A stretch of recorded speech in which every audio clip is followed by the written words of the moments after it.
السلام علیکم ورحمۃ اللہ وبرکاتہ۔ تو اب ہم آپ کے لیے لائے ہیں ایک شاندار ویڈیو، تو آئیے ویڈیو شروع کرتے ہیں۔ نحمده ونصلي ونسلم على رسوله الكريم اما بعد اعوذ باللہ من الشیطان الرجیم بسم اللہ الرحمن الرحیم والمؤمنون والمؤمنات بعضهم اولیاء بعض یأمرون بالمعروف وینہون عن المنکر ویقیمون الصلاة ویؤتون الزکاة ویطیعون اللہ ورسولہ۔ صدق اللہ العظیم وصدق رسولہ النبی الکریم الامین۔ ان اللہ وملائکتہ یصلون علی النبی یا ایہا الذین آمنوا صلوا علیہ وسلموا تسلیما۔ الصلاۃ والسلام علیک یا سیدی یا رسول اللہ وعلی آلک واصحابک یا سیدی یا رحمۃ للعالمین۔ حمد و صلوات کے بعد دوستو، بزرگوں اور بھائیوں، انسان معاشرے میں جب جنم لیتا ہے، پیدا ہوتا ہے، اور پھر وہ اپنی عمر کے منازل طے کرتا ہے۔ بہت سارے لوگوں سے اس کا سابقہ پڑتا ہے، بہت سارے لوگوں سے اس کا واسطہ پڑتا ہے۔ بچپن سے لے کر تا وقت انتقال وہ جتنے لوگوں سے ملتا ہے، جتنے لوگوں کے ساتھ وقت گزارتا ہے، ان تمام کی شخصیات اس پر کچھ نہ کچھ اثر چھوڑتی۔ جو بالکل غیر جاندار چیزیں ہیں نا، آپ سمندر کے کنارے بیٹھ جائیں تو آپ کے جسم کو خنکی محسوس ہوگی، ٹھنڈک پہنچے گی، اور آپ آگ کے پاس بیٹھ جائیں گے تو وجود حرارت محسوس کرے گا۔ انسان کا وجود ظاہری طور پر بھی اور باطنی طور پر بھی باہر کا خارجی اثر قبول کرتا ہے۔ اب بہت سارے لوگ ہیں جو یہ کہتے ہیں کہ میں بڑا پکا ہوں، مجھ پر کسی بات کا اثر نہیں ہوتا۔ یہ بات بہت زیادہ درست نہیں ہے۔ انسان بہرحال اثر قبول کرتا ہے۔ ہاں، جو لوگ علم میں، عمل میں اور نظریات میں بہت زیادہ پختہ ہو جاتے ہیں اور بہت زیادہ وہ معلومات رکھتے ہیں، وہ کئی دفعہ سامنے والا جب بات کرتا ہے تو اس کی بات کا جواب یا رد ان کے پاس موجود ہوتا ہے، تو پھر وہ اس اثر سے بچتے ہیں، لیکن کلیتاً نہیں۔ بہرحال کچھ نہ کچھ اثرات عام لوگوں پر، میں کہہ چکا ہوں کہ جو اسپیشلسٹ لوگ ہیں کسی بھی معاملے میں وہ تو بچ جاتے ہیں، لیکن عام لوگ بہرحال اثر قبول کر لیتے ہیں۔ اللہ تبارک و تعالیٰ نے نا اپنے بندوں کی اس کمزوری پر بھی اپنے بندوں کو یہ رہنمائی کی ہے کہ چونکہ تم نے اثر قبول کرنا ہے، لہذا اس طرح کرنا کہ صالح نیک لوگوں کی صحبت میں بیٹھنا، اور جو برے لوگ ہوں ان سے خود بخود پرہیز کرنا، ان کے پاس ہی نہ جانا۔ ضروری نہیں ہے کہ بچے کو آگ جلا ہی دے، لیکن بچہ چونکہ اس کا اثر لے لے گا، وہ اسے پتہ نہیں کہ وہ آگ ہے، لہذا اس کی ماں اسے نصیحت کرتی ہے کہ بیٹا تو آگ کے پاس جا ہی نہ، ایسا نہ ہو کہ تو چلا جائے اور تیرے لیے بہت زیادہ نقصان کا باعث یہ چنگاریاں بن جائیں۔ اللہ تبارک و تعالیٰ نے نا ہمیں صالحین کی صحبت اختیار کرنے کا کہا اور برے لوگوں سے بچنے کا کہا۔ اور اگر قرآن مجید کی زبان میں سادہ ترجمہ کیا جائے تو ایک قوم کے پاس بیٹھنے کو کہا اور 2 مرتبہ پرہیز کا کہا۔ صراط الذین انعمت علیہم، ان لوگوں کے رستوں پہ چلو جو انعام یافتہ ہے، وہ ایک گروہ بتایا، اور غیر المغضوب علیہم ولا الضالین، ان سے بچو جن پر غضب ہوا اور وہ جو رستے سے بھٹک گئے، گمراہ ہو گئے۔ پرہیز کی باری آئی تو 2 لوگ بتائے، بھٹکے ہوئے سے بھی بچنا اور جو فضل والے نہ ہوں، غضب والے ہوں، ان سے بھی بچنا۔ تو صالح صحبت، اچھی صحبت، نیک لوگوں کے ساتھ اٹھنا بیٹھنا۔ قرآن مجید کی سورہ توبہ میں اللہ کریم ارشاد فرماتے ہیں والمؤمنون والمؤمنات بعضهم اولیاء بعض، مومن مرد اور مومن عورتیں ایک دوسرے کے مددگار ہیں، دوست ہیں، مددگار ہیں۔ کیا مدد کرتے ہیں؟ وہ مالی مدد کرتے ہیں، ان کو معاشی طور پر سپورٹ کرتے ہیں؟ نہیں، ارشاد فرمایا یأمرون بالمعروف وینہون عن المنکر، وہ نہ بھلائی کا حکم دیتے ہیں اور برائی سے منع کرتے ہیں، یہ والی مدد کرتے ہیں ایک دوسرے کی، یہ مومنوں کا کمال ہے۔ اور پھر وَيُقِيمُونَ الصَّلَاةَ وَيُؤْتُونَ الزَّكَاةَ، وہ نماز صحیح ادا کرتے ہیں اور زکوٰۃ بھی ٹھیک ادا کرتے ہیں۔ وَيُطِيعُونَ اللَّهَ وَرَسُولَهُ، اللہ کی بھی اطاعت کرتے ہیں اور اللہ کے رسول کی بھی اطاعت کرتے ہیں۔ ان کی مدد یہ ہے ایک دوسرے کے لیے کہ وہ بھلائی کا حکم دیتے ہیں، برائی سے منع کرتے ہیں، مل کے نمازیں پڑھتے ہیں، زکوٰۃ ادا کرتے ہیں، اللہ اور اس کے رسول کی اطاعت کرتے ہیں۔ فرمایا اولئک سیرحمہم اللہ، قربان جائیں، کیا انداز کریمانہ ہے رب کریم کا۔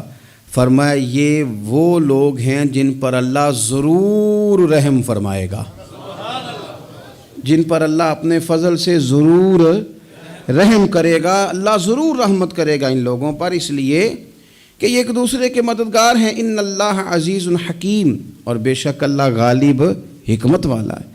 ایک دوسرے کی مدد خیر کے کاموں میں کرنی چاہیے۔ نبی کریم صلی اللہ تعالیٰ علیہ وسلم نے فرمایا کہ اپنے بھائی کے مددگار بن جاؤ، چاہے وہ ظالم ہو یا مظلوم ہو۔ فوری طور پر انسانی ذہن میں سوال اٹھتا ہے کہ یا رسول اللہ صلی اللہ تعالیٰ علیہ وسلم، یہ مظلوم کی مدد تو سمجھ میں آتی ہے، ظالم کی مدد کیسے کریں؟ تو اللہ کے حبیب علیہ الصلوۃ والسلام دیکھیں کتنا نفسیات کے قریب، کتنا آسان کر کے، کتنا انسانی سطح جس کو بڑی جلدی قبول کرے، اس طرح حضور نصیحت فرماتے، یا رسول اللہ صلی اللہ تعالیٰ علیہ وسلم یہ بھلا ظالم کی مدد کیسے کریں؟ تو حضور نے فرمایا اسے ظلم کرنے سے روک دو، یہی تمہاری اس کے لیے مدد ہے۔ تم اسے سمجھاؤ کہ یہ بات غلط ہے، تم اسے کہو کہ تم زیادتی پر ہو، تم اسے کہو کہ تم غلط بات پہ اڑ گئے، تم اسے سمجھاؤ کہ جس رستے کے تم مسافر بنے ہو یہ رستہ ٹھیک نہیں ہے، یہ تمہاری مدد ہوگی اس کے لیے۔ تم اپنے دوست کو، بھائی کو، عزیز کو، رشتہ دار کو قائل کرو کہ وہ غلط کام نہ کرے، یہ تمہاری مدد ہے اس کے لیے۔ تم مددگار بن گئے اپنے اس بھائی کے۔ اچھے لوگوں کی صحبت، اچھے لوگوں کے پاس اٹھنا بیٹھنا، آج کل اس کا ترجمہ اور بھی کیا جا سکتا ہے کہ اچھے لوگوں کو سننا، اچھے لوگوں کی بات پر توجہ دینا۔ ہمارا نا ایک مزاج ہے ذائقہ بدلنے کا، یعنی یہ طبیعت بڑی انوکھی ہے لوگوں کی، کہتے ہیں یہ تو بات روز سنتے ہیں، کوئی انوکھی بات نہ سنیں، اس چہرے کو تو روز دیکھتے ہیں، کوئی انوکھا چہرہ نہ دیکھیں۔ لیکن درویش کیا کہتے ہیں؟ کہتے ہیں پاہویں سونے ملن ہزارہ، آسان نہیں یار بٹونا۔ او بھائی یہ مطلب سنو تو صحیح جی فلانا کیا کہہ رہا ہے۔ او بھائی خدا کے بندے پہلے تو اپنوں کی تو سن لے، وہ تو سمجھ لے، اس پر تو تھوڑا سا تو غور کر لے۔ ہم اس طرح الجھ جاتے ہیں اور قصداً الجھاؤ پیدا کرتے ہیں، ادھر بھی تھوڑا گئے، ادھر بھی تھوڑا گئے، اتنی بھی تھوڑی سنی، ٹھیک ہے، یہاں تو آپ پھر اتنا وقت رکھتے ہوں کہ سب کی بات سنیں اور اتنی صلاحیت رکھتے ہوں کہ اس کو پرکھ بھی سکیں، اور آپ اپنی ذہنی سطح پہ لا کے پھر صحیح کو صحیح کہنے کی طاقت رکھتے ہوں، غلط کو غلط کہنے کی اور جاننے کی صلاحیت رکھتے ہوں، تو آپ یہ کام کریں۔ لیکن اگر ایسا نہیں ہے تو پھر تو آپ اثر قبول کریں گے، پھر تو معاملات اور طرح کے ہو جائیں گے۔ اس لیے کوشش کریں کہ صالحین کی سنگت، نبی پاک صلی اللہ تعالیٰ علیہ وسلم نے فرمایا، میرا خیال ہے اس عنوان پر اس سے زیادہ قیمتی بات نہیں ہو سکتی۔ اللہ کے حبیب علیہ الصلوۃ والسلام نے فرمایا کہ انسان اپنے دوستوں کے دین پہ ہوتا ہے۔ اوئے ہوئے، اتنی بڑی بات فرمایا، انسان اپنے دوستوں کے مذہب پر ہوتا ہے۔ اس لیے سوچ کے بنایا کرو کہ یار کسے بنا رہے ہو، غور کر لو، اس کو دوستی کو، یارانے کو، اٹھنے بیٹھنے کو معمولی سا کام نہ سمجھنا۔ آنے جانے کو، سفر کرنے کو معمولی سا کام نہ جاننا، بندہ اپنے دوستوں کے مذہب پہ ہوتا ہے، اس کے منہ میں زبان اپنی ہوتی ہے۔ اکثر لوگ ایسے ہوتے ہیں ان کے منہوں میں زبان اپنی ہوتی ہے، لفظ اپنے نہیں ہوتے، جملے کسی اور کے بول رہے ہوتے ہیں۔ اس کا مطلب یہ ہوتا ہے کہ وہ سارا اثر قبول کر چکے ہیں کہ جو انہیں یہاں تو راہ حق پہ لے گیا ہے، اور اگر جس کا وہ اثر لے رہے تھے بندہ غلط تھا تو وہ انہیں غلط ترک پہ لے گیا ہے۔ ایک بات خواجہ حسن بصری کی، اللہ اکبر، صحیح لوگ چل رہے ہوتے ہیں، کسی درویش کے عقیدت مند ہوتے ہیں، تربیت پا رہے ہوتے ہیں، رستہ صحیح چل رہا ہوتا ہے، لیکن وہ مطلب فٹافٹ ایک کوئی شخص بیچ میں گھستا ہے اور آ کے کہتا ہو نہیں میں تجھے بتاتا ہوں معاملہ تو کچھ اور ہے۔ وہ بالکل سڑک پہ صحیح چل رہے تھے، اب انہوں نے غلطی کیا کی، انہوں نے ہر چمکنے والی چیز کو سونا سمجھ لیا، انہوں نے ہر اجلی چیز کو طیب جان لیا۔ حضرت خواجہ حسن بصری فرماتے ہیں بروں کی صحبت میں نہ بیٹھنا، بروں کی صحبت تجھے اچھوں سے بدگمان کر دے گی، وہ تیرے ذہن میں اچھوں کے بارے میں۔ حضرت پیر چندن شاہ صاحب رحمۃ اللہ تعالیٰ علیہ آل و مہار شریف والے، حضرت پیر چندن شاہ صاحب رحمۃ اللہ علیہ کے پاس نا ایک نوجوان آیا تو پیار ہو گیا، وہ بیٹھنے لگا، طریقت سیکھنے لگا۔ وہ لوگ بھی بڑے خالص تھے، انہیں مریدوں کی صورت میں طاقت نہیں چاہیے ہوتی تھی، بلکہ انہیں مریدوں کی صورت میں وہ لوگ چاہیے ہوتے تھے جو ان کا پیغام آگے پہنچائیں، جو ان سے وہ سیکھیں، جو وہ سکھا کے انہیں دیندار بنانا چاہتے ہیں۔ تو بچہ بیٹھ گیا، حضرت بھی بڑا ہی پیار کرنے لگے، اسے دین سمجھانے لگے۔ تو اس کے والد صاحب پیچھے سے آئے اور آگے کہنے لگے پتر چل گھر چلیے۔ کہنے لگے جی ابا جی ہوں میں تے نہیں جانا، میں تے اتھی رہنا ہے۔ کہنے لگا پتر چل میں بڑے پیر ویکھے نے۔ تو بیٹا بیٹھتا تھا نا صحبت میں تو کچھ میٹھی باتیں اور خوبصورت جملے اسے بھی سمجھ میں آ گئے تھے۔ کہنے لگا ابا جی تساں تے بڑے ویکھے نے، تانوں نہیں نہ کسے ویکھیا، یہ تیری نظر کا کمال ہے کہ میری زندگی کا سوال ہے، تجھے نہیں نہ کسی نے دیکھا، مجھے تو دیکھ لیا، میری مجبوری ہے کہ میں کسی کی نظر میں آ گیا، اور نظر کی جولانیاں نہ پوچھو، نظر تو وہ ظالم نظر ہے، اٹھے تو بجلی پناہ مانگے اور گرے تو خانہ خراب کر دے۔ اس لیے میں تو نظر میں آ گیا ہوں، مجھے بتائیں میں کدھر جاؤں، میرا معاملہ اور طرح کا ہو گیا۔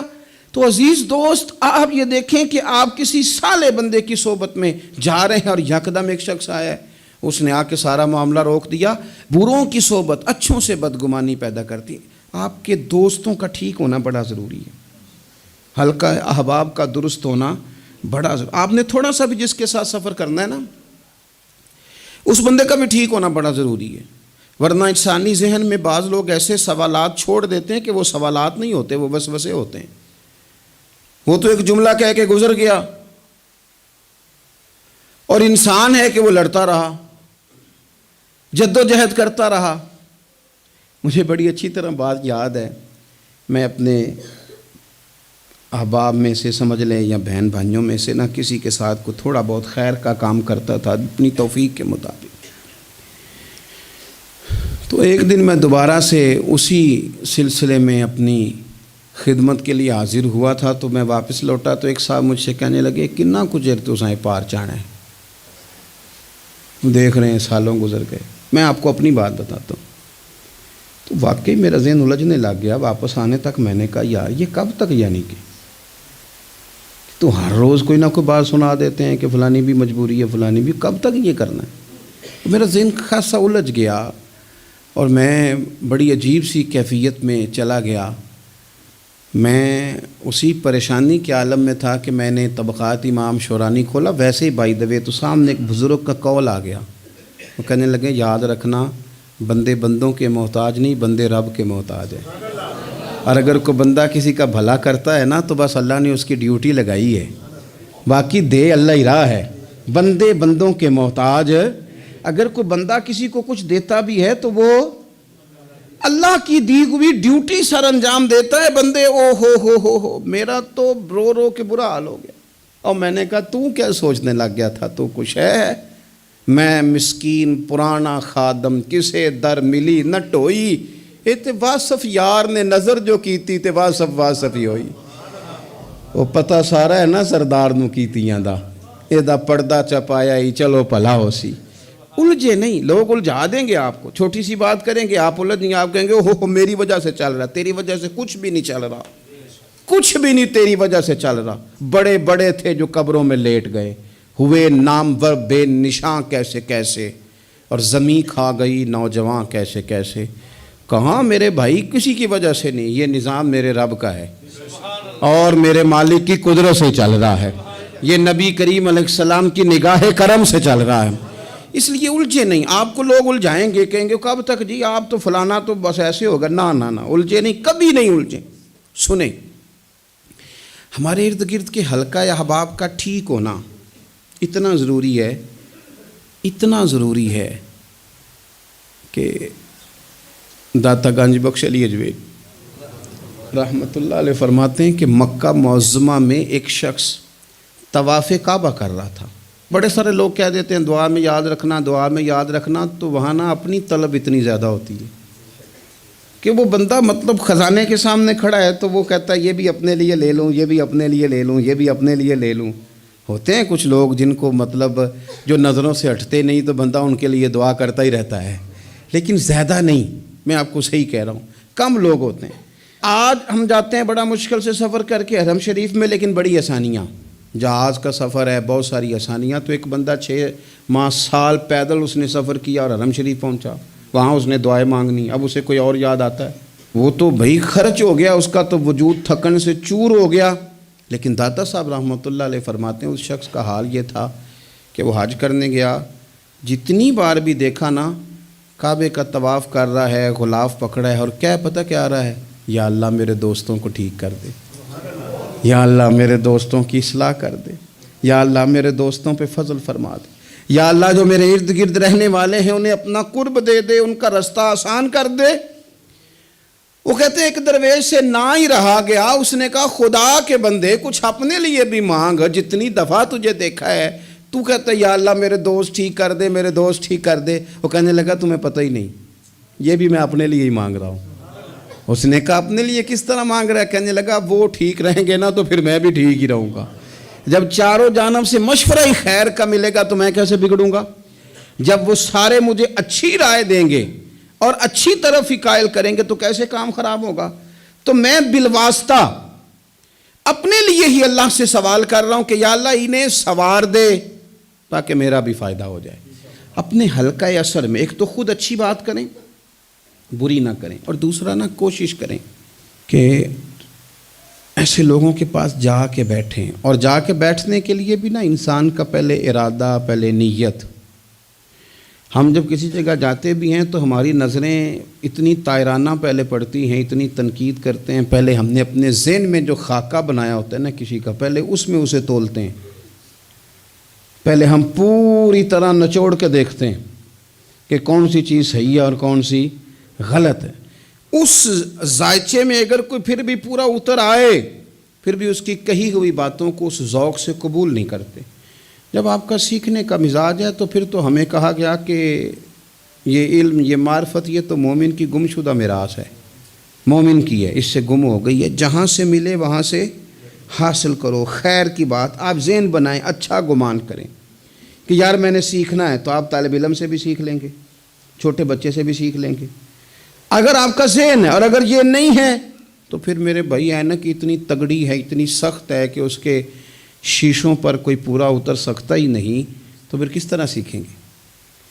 آپ حضرت ابن الجوزی رحمۃ اللہ علیہ فرماتے ہیں کہ ایک درویش تھے، حضرت ابو ہاشم ان کا نام تھا، کہتے ہیں بڑی مجبوری تھی، مجھے کہیں جانا تھا تو کشتی نہیں مل رہی تھی، اچانک ایک کشتی گزرنے لگی تو میں بھی سوار ہونے لگا، تو ملاح نے مجھ سے کہا کہ یہ ایک صاحب بیٹھے ہیں، بڑے امیر ہیں، ساتھ ان کی کنیز ہے، انہوں نے مجھ سے بک کر لی ہے ساری کی ساری، کی عقیدہ سی سالم کرا لیا ٹانگا، وہ ساری کی ساری بک کر لی ہے، تو میں تو کسی کو نہیں بٹھا سکتا۔ تو وہ جو صاحب بیٹھے تھے بڑے سیٹھ آدمی تھے، کہنے لگے میاں آپ کسی اور کشتی میں بیٹھو، جو ان کی کنیز تھی نا وہ کہنے لگی چہرے سے کوئی نیک آدمی لگتا ہے، چلو اتنی سواریوں کی جگہ ہے، کسی کونے کھدرے میں بیٹھ جائے گا، ہمارا کیا جائے گا؟ کہا اچھا چلو آ جاؤ۔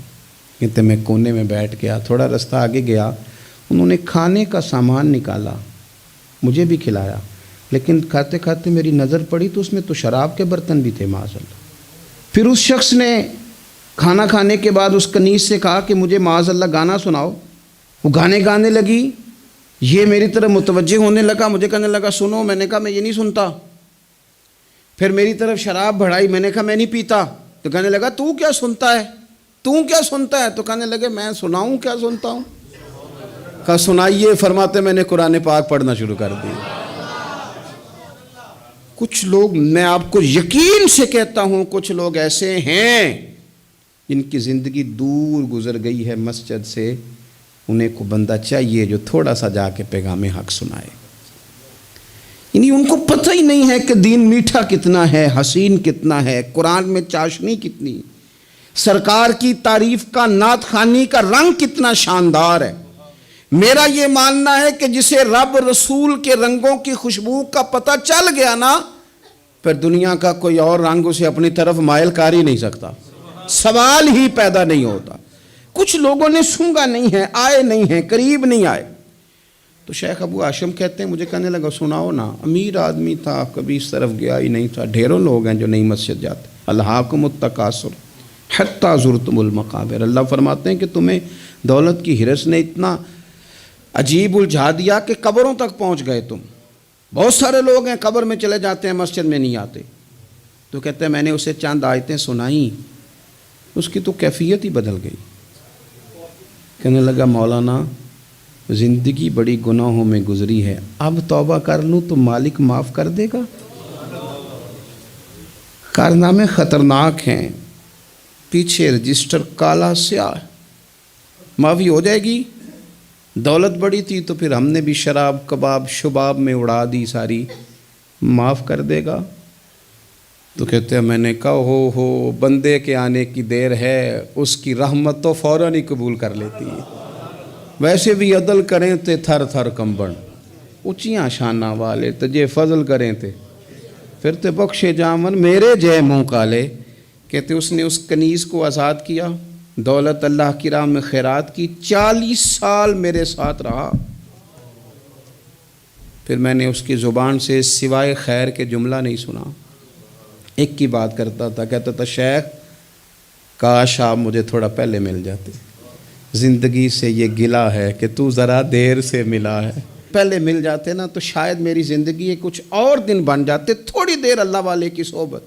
آپ فرماتے ہیں پھر وہ 40 سال کے بعد میرے سامنے انتقال ہوا، میں نے ہی دفن کیا، میں نے ہی قبر میں اتارا، جنازے کا اہتمام بھی میں نے ہی کیا۔ میرا یار تھا، دل لگ گیا تھا، پیار ہو گیا تھا، میں پریشان رہتا۔ ایک دن خواب میں مل کے مجھے کہنے لگا فکر نہ کر، میں نے اپنے رب کو بڑا ہی مہربان پایا ہے، میں نے اسے بڑا کریم پایا ہے، معاف کرنے والا پایا ہے، درگزر کرنے والا پایا ہے، اس نے فضل فرما دیا، میرے گناہوں پر اس کے عفو و درگزر کا قلم چل گیا ہے، اور میرے حق میں جو فیصلہ آیا ہے وہ رحمت والا ہی آیا ہے، فضل والا ہی فیصلہ آیا ہے۔ عزیز دوستو، تھوڑی دیر کسی نیک آدمی کی صحبت، ایک تو یہ ہے کہ وہ صحبت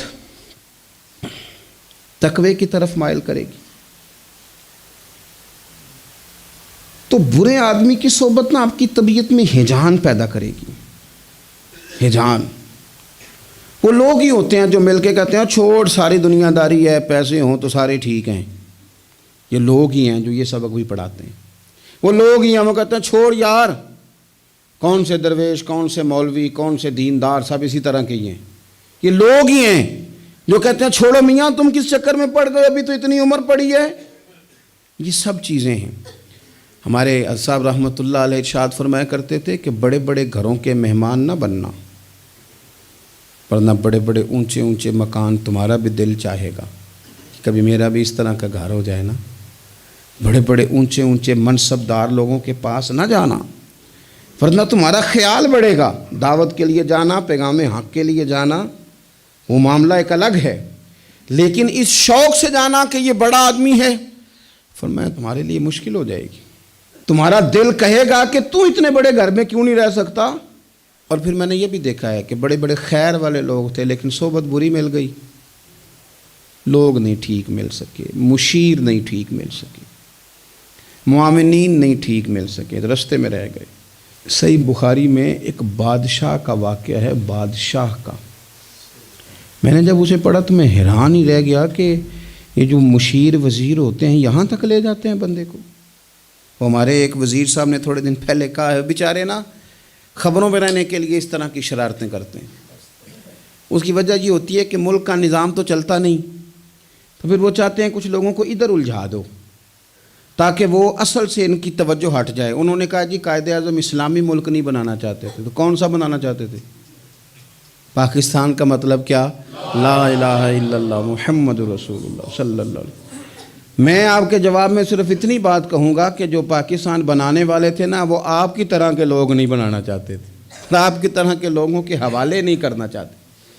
ہمارے لیڈروں کا یہ حال ہے کہ اس طرح کے لوگوں کو مشیر بنا لیتے ہیں، وزیر بنا لیتے ہیں۔ یہ کتنی رکاوٹ پیدا کرتے ہیں، کتنی تباہی کرتے ہیں۔ دیکھیے بخاری میں موجود ہے، ہرقل بادشاہ نے حضرت ابو سفیان رضی اللہ تعالیٰ عنہ جو اس وقت ابھی کلمہ نہیں پڑھتے تھے ان کو بلا کے نبی پاک علیہ السلام کے بارے میں ساری باتیں پوچھی، ایک ایک بات اس نے حضور کے بارے میں پوچھی، اور آخر میں یہ بھی پوچھا کہ کیا انہوں نے معاذ اللہ کبھی جھوٹ بولا ہے؟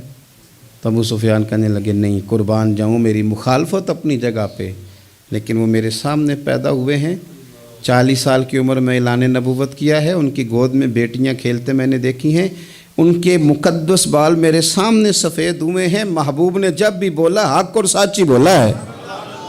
اس کی نا طبیعت میں دین اتر گیا بادشاہ کی۔ اس نے اس کے جواب میں بڑا خوبصورت جملہ کہا، کہنے لگا جس نے بندوں سے کبھی جھوٹ نہیں بولا وہ یہ جھوٹ کیوں بولیں گے کہ میں اللہ کا رسول بن کے آیا۔ اس کی طبیعت تسلیم کر گئی کہ نبی پاک علیہ السلام سچے اور آخری نبی ہیں، اور اس نے اظہار بھی کیا، کہنے لگا مجھے یہ تو امید تھی کہ اللہ کے آخری محبوب علیہ السلام اپنی شانوں، عظمتوں، رفعتوں، بلندیوں سمیت تشریف لانے والے ہیں، پر یہ نہیں پتہ تھا کہ وہ اہل عرب میں سے آئیں گے۔ اس نے کہا میں جلدی سے حاضر ہو کے نا حضور کی اطاعت قبول کرتا ہوں۔ لیکن بادشاہ تھا نا، بڑا آدمی جو ہوتا ہے نا وہ اپنے ماحول کو ذرا تھوڑا ساتھ لے کے چلنا چاہتا ہے، تو بادشاہ نے بھی نا اپنے جتنے اس کے وزیر مشیر تھے ان کو بلایا اور اپنے محل میں دعوت دی۔ ذرا انداز دیکھیے گا، اور خود بالا خانے کے اوپر چڑھ گیا، دروازے بند کر لیے، اور اوپر چڑھ کے نا انہیں بالا خانے سے جھانک کے کہنے لگا تمہیں بھی پتہ چل گیا، مجھے بھی پتہ چل گیا اللہ کے آخری رسول تشریف لے آئے صلی اللہ تعالی علیہ وسلم۔ اب میرا خیال ہے کہ ہماری اور تمہاری بہتری اور بقا اسی میں ہے کہ ہم بیٹھے نہ رہیں، جلدی سے جا کے محبوب پاک کے دامن کو تھام لیں، حضور کی فرما برداری قبول کر لیں۔ اب جب بادشاہ نے یہ بات کی تو وہ جو وزیر تھے، مشیر تھے، ان کی حالت اتنی خطرناک ہو گئی کہ وہ تو دروازوں کی طرف دوڑے کہ کھولیں گے اور نوچ لیں گے بادشاہ کو، یہ کیا کہہ رہا ہے معاذ اللہ۔ اس قدر زیادہ ان لوگوں نے اظہار کیا استغفر اللہ معاذ اللہ دین سے دوری کا۔ جب بادشاہ نے یہ کیفیت دیکھی نا، اوہو، بندے دیکھ کے رب رسول سے دور رہ گیا، کہنے لگا نہیں نہیں بھائی نہیں، میں تو صرف تمہیں آزما ہی رہا تھا کہ تم اپنے دین کے ساتھ کتنے پختہ ہو، ہم نہیں کہیں بھی جا رہے، ہم یہیں رہیں گے، یہی ہمارا دین رہے گا۔ ان وزیروں نے، مشیروں نے، دوستوں نے، قریبی لوگوں نے رسول اللہ کی غلامی میں نہیں آنے دیا۔ اتنا برا اثر کرتے ہیں یہ مشیر وزیر، اتنا خوفناک حال کر دیتے ہیں انسان کا قریب رہنے والے لوگ کہ سامنے کرم کا دریا بہہ رہا تھا، لیکن اس کی بدقسمتی دیکھو، وہ دور اس لیے رہ گیا کہ اس کے دوست ٹھیک نہیں تھے، مشورہ دینے والے ٹھیک نہیں تھے، قریب رہنے والے ٹھیک نہیں، یہ دور رہ گیا۔ اور نجاشی کلمہ پڑھ کے محبوب کا مسلمان ہو گیا۔ اور حضرت عائشہ صدیقہ فرمایا کرتی تھی نجاشی وہ خوش قسمت مسلمان ہے کہ جب وہ دنیا سے گیا تو اس کی قبر سے بھی نور نکلا کرتا تھا۔ اس نے نہیں بادشاہ دیکھی، غلامی کی رسول کریم، اور اس نے اپنے مشیروں پر لوگ تو یہاں تک بری صحبت اثر کرے گی کہ وہ دین سے دور لے جائے گی۔ اور ایک تو ہے دین کے قریب آنا، یہ جو بات آخر میں کرنے لگا ہوں نا، یہ زیادہ توجہ طلب ہے۔ جو لوگ کہتے ہیں نا میرا دل نہیں بدلتا، جو لوگ کہتے ہیں میری کیفیت نہیں بدلتی، ذوق نہیں آتا، تو یہ حدیث بتاتی ہے کہ ذوق بھی کوئی خاص صحبت میسر آئے تو پھر ہی قائم رہتا ہے۔ وہ جو محبوب علیہ السلام نے فرمایا نا کہ اللہ کا بندہ وہ ہے جسے دیکھو تو رابی یاد آ جائے۔ خاص لوگ ہوتے ہیں جن کی صحبت میں بیٹھنے سے انسان کا دل اللہ سے جڑتا ہے، رسول اللہ صلی اللہ علیہ وسلم سے جڑتا ہے، دین پر عمل کرنے کو طبیعت چاہتی ہے۔ ایسے لوگوں کی صحبت کتنی مفید ہے وہ ہمیں اس حدیث سے عکس کرنا ہے۔ حضرت حنظلہ رضی اللہ تعالیٰ عنہ اور مرکز وفا اور اس امت کے ادب اور عشق میں استاد حضرت ابو بکر صدیق رضی اللہ تعالیٰ عنہ، یہ دونوں حضور کی بارگاہ میں گئے، انداز کا اختیار کیا، کہنے لگے یا رسول اللہ صلی اللہ علیہ وسلم ہمارے دل کی تو کیفیات دو قسم کی ہیں۔ حضور جب ہم آپ کے پاس ہوتے ہیں نا، جنت اور دوزخ کا ذکر سنتے ہیں، ہمیں یوں لگتا ہے جنت اور دوزخ ہماری آنکھوں کے سامنے، دل کے اندر فوراً جذبات ابھر آتے ہیں کہ اب ہر خیر کا کام کرنا ہے، اب جنت ہی کی طرف مائل ہونا ہے۔ ہماری قلبی کیفیات، ہماری باطنی کیفیت بدل جاتی، نور نالا نور ہو جاتا ہے سارا کچھ۔ لیکن حضور جب ہم آپ کی بارگاہ سے اٹھ کے گھر جاتے ہیں، بال بچوں کے پاس جاتے ہیں، تو پھر وہ حال نہیں رہتا۔ یا رسول اللہ صلی اللہ علیہ وسلم یہ کیا ہے؟ تو محبوب نے کیا فرمایا؟ آپ یقین کریں جو اہل طریقت اور تصوف ہے نا، یہاں ان کی روحیں مچل جاتی ہیں۔ حضور فرمانے لگے حالت ایک طرح کی نہیں رہتی، ہاں اگر تمہاری وہی حالت رہے جو تمہاری میرے پاس ہوتی ہے، اگر کیفیت باطنیہ وہی رہے جو میری بارگاہ میں ہوتی ہے، تو فرمایا تم بستروں میں موجود ہوں اور فرشتے آ کے تم سے سلام کریں، تم ابھی رستوں میں ہو اور فرشتے تم سے ملاقات کریں، اگر تمہاری کیفیت وہ بن جائے جو یہاں ہوتی ہے، اگر تم اسی پر جم جاؤ وہی حالت ہو جائے، تو پھر تو فرشتے گویا آئیں تمہاری زیارت کے لیے، تمہاری ملاقات کے لیے فرشتے آئیں۔ اگر کیفیات بدل جائیں کسی اللہ کے بندے کی بارگاہ میں بیٹھ کر، تو پھر اس کیفیت کو برقرار رکھنے کی کوشش کی جائے، اگرچہ حضور نے فرما دیا کہ کیفیات ایک جیسی نہیں رہتی۔ اور چلو میرے بھائی تھوڑی دیر کے لیے ہی صحیح، جتنی صحبت میسر آئے، شاید اسی لیے امام اعظم ابو حنیفہ رحمۃ اللہ علیہ کی عمر 60 سال سے زیادہ تھی، تو کسی نے پوچھا حضور کتنی عمر ہے؟ فرمایا عمر ہے 3 سال۔ حضرت آپ تو علم، عمل، روحانیت، معرفت کے شاہ سوار ہیں، تو ساری داڑھی سفید اور آپ کہہ رہے ہیں 3 سال۔ فرمانے لگے عمر وہی 3 سال ہے جو امام جعفر صادق کی خدمت میں گزر گئی۔ وہ کیفیات جو ان کی بارگاہ میں رہتی تھیں، وہ انداز جو ان کی بارگاہ میں رہتا تھا، جو ان کے پاس ہوتا تھا، وہ پھر کہیں اور میسر ہر مشکل دی کنجی یارو ہاتھ مرداں دے آئی، اور مرد نظر کرے جس ویلے، اوئے ہوئے ہوئے، مرد نظر کرے جس ویلے، مرد نظر کرے جس ویلے، پھر مشکل رہے نہ کائی۔ وہ جو کیفیات ہے نا اس وقت کی، جب کوئی رب کا بندہ ملے اور انسان اس کی صحبت میں بیٹھ کے اپنے رب کو یاد کرے، رسول کریم کی محبت میں مچلے، تو پھر وہ لمحے اتنے قیمتی ہیں کہ وہ زندگی سنوارنے کے لیے کافی ہو سکتے ہیں۔ اللہ کریم اچھی صحبت نصیب فرمائے۔ آخر دعوایا ان الحمدللہ رب العالمین۔